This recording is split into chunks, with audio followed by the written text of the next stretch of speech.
ప్రజల జీవితాలతో ఆటకు కూటమి సిద్ధం.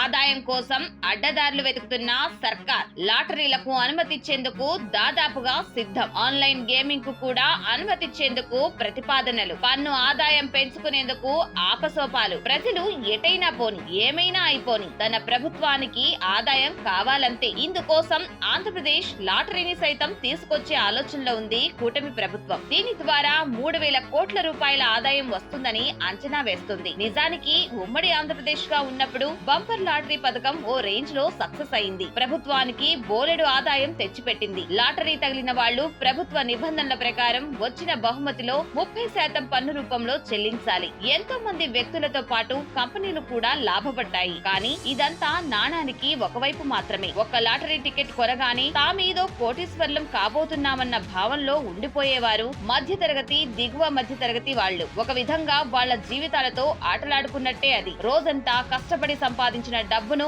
లాటరీ టికెట్ కే పెట్టేవాళ్లు. అంత చెమటోర్చి సంపాదించిన డబ్బును లాటరీ టికెట్ కు పెట్టి దానిపైనే ఎన్నో ఆశలు పెట్టుకొని అది తగలకపోయేసరికి ప్రాణాలు తీసుకున్న ఉదంతాలు కూడా జరిగాయి. రాను రాను అవి ఎక్కువయ్యాయి కూడా. అందుకే ఉమ్మడి రాష్ట్రంలో లాటరీని నిషేధించారు. ఆదాయం లేక అల్లాడిపోతున్న రాష్ట్ర ప్రభుత్వం లాటరీని ప్రవేశపెట్టడం ద్వారా 3,000 కోట్ల రూపాయల ఆదాయం ఆర్జించాలనుకుంటుంది. ఆన్లైన్ గేమింగ్ కు అనుమతి ఇచ్చి దానిపై పన్నులు విధించి 1,400 కోట్ల రూపాయలు రాబట్టుకోవాలనుకుంటుంది. ఇవే కాదు, ఇకపై స్థానిక సంస్థల వినోద పన్ను ద్వారా 2,300 కోట్ల రూపాయలు ఆర్జించాలనుకుంటుంది. మొత్తానికి సంపద క్రియేట్ చేస్తానని చెప్పి ఒక్కబూర్లా పడిన చంద్రబాబు సంపదను ఇలాంటి పద్ధతుల్లో రాబట్టాలనుకోవడంపై మండిపడుతుంది బీసీవై పార్టీ.